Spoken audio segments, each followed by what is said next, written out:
Congratulations, you've managed to make it to another Monday, and with it comes another Monster Monday, the best way to start your week. I'm working with Cameron McLoud again this week, which, if you've been around recently, you should know means that we have another Horizon Zero Dawn style monster for you. For today's case, we're looking at the original mecha monster, the Spikestriker.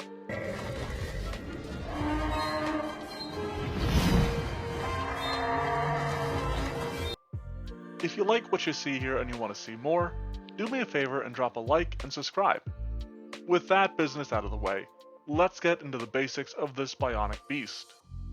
As I mentioned, this is an original idea from Cam that has been brought to life by Spooky Activity, who is linked in the description.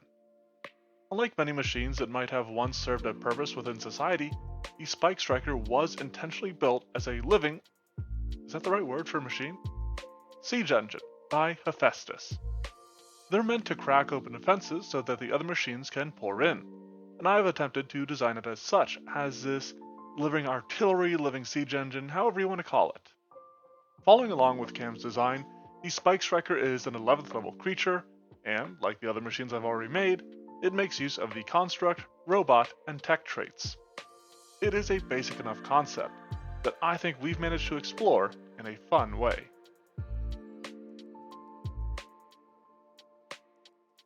This great lumbering beast, which I made huge to bring in line with the Stegosaurus that we have in game already, uses a high strength.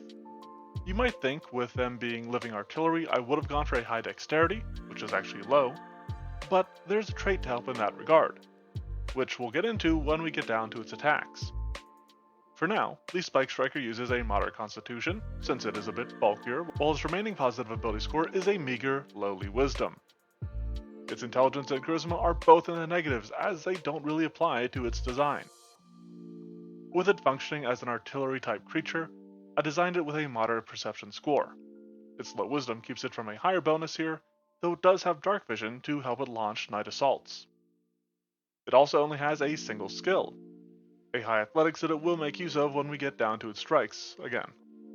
I typically include acrobatics even on simplistic creatures like this, but the Spikestriker is such a lumbering sort of beast, I forewent it this time.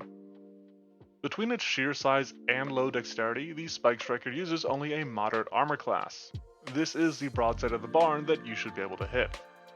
Now, constructs inherently possess a host of immunities, and the Spikestriker also has some low resistances to electricity and fire, which is all based on Cam's design.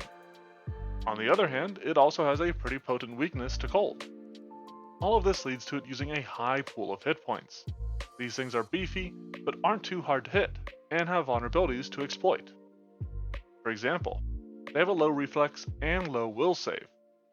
But to balance that out, their fortitude is notably higher, with an extreme bonus. It is, after all, a beefy bionic beast that wants to stay as far out of the fight as it can, so it can rain down attacks from afar. After taking some input, I have once again revisited components, and I think I've settled on a final design for them. For the Spikestriker specifically, the component's AC is 1 point above high. But now, as a general design, half of the damage done to a component is dealt to the creature itself. Or, on the other hand, if a component is low enough, and you have enough damage to reduce it to 0 and damage left over, that leftover damage is passed on to the creature. Now, in both cases, you go for whichever is higher. Hopefully, this makes the targeting of components a little bit more alluring, because that is something I have struggled with. For Spike here, players can disable its ranged abilities or cut down on defensive options, while also triggering an explosion that deals limited use area damage at a high DC, with the Spikestriker of course taking a degree of success worse, since this is its own system detonating. Beyond that, we have offenses to talk about. Now, strikes aren't actually the main way that the Spikestriker rains down damage. That mostly comes to its abilities, since it is designed as a bit more, not to overuse the word, as a siege engine. As this piece of mobile living artillery, its main strike is its sole ranged option, a rock. I threw a rock at him! You might have noticed in the art, rather than ending in spikes, the Spikestriker's tail ends in an articulated claw. It uses this claw to dig up and pluck boulders and other earthen masses from the ground that it can launch great distances, behaving like a catapult. This strike uses a moderate attack bonus and is based on its strength bonus, thanks to the brutal trait. Matching that moderate attack bonus is a moderate damage value, but impact from this boulder shatters it, a feature that adds more damage, but we'll get into the details of when we get down to its abilities. Now when enemies close in on the Spikestriker, it's still got a few options.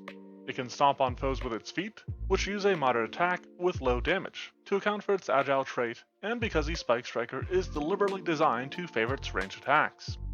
Getting it into melee puts it onto its back foot.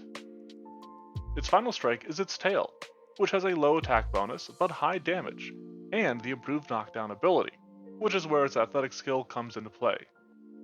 It also has the sweep trait, which is budget agile, but should still be pretty handy.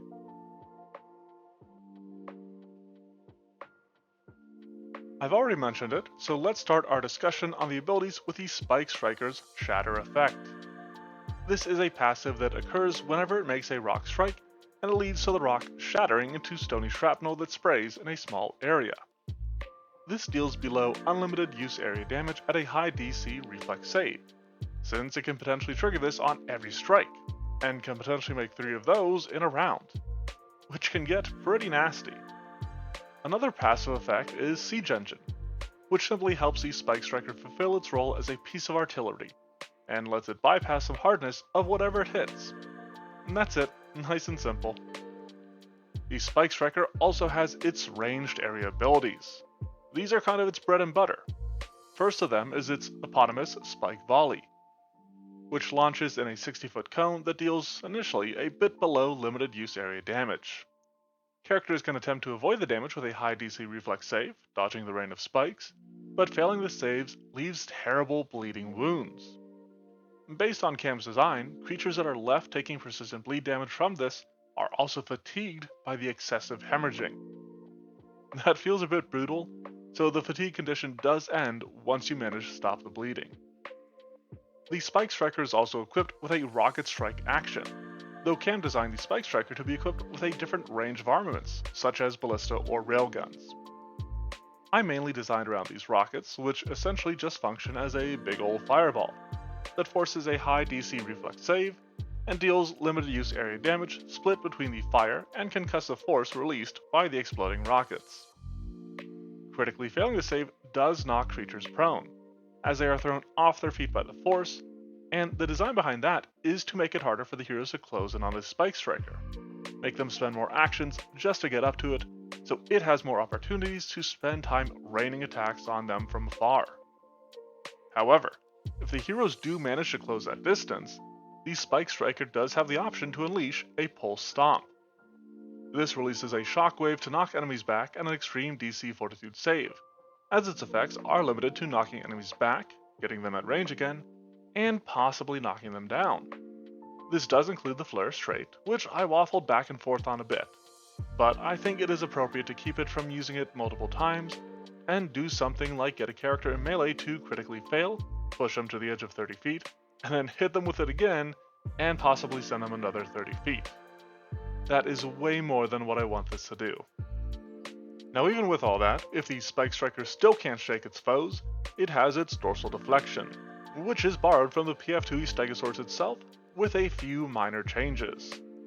This resembles a number of AC increasing abilities such as Nimble Dodge, but I added a teensy bit of damage, a very minor amount of damage, as the PCs catch themselves on these heat absorbing and storing plates if their strike does not land.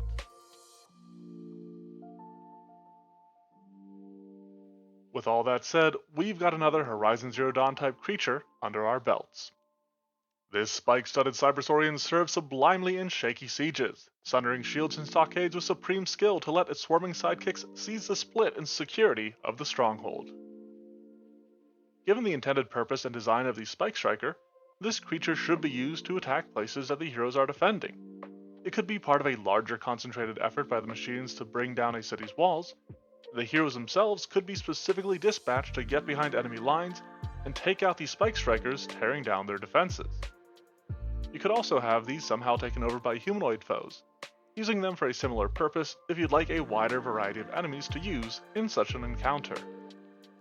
I'd love to hear what you think of this mecha monster and what other sorts of creatures you'd like to see, so please let me know in a comment.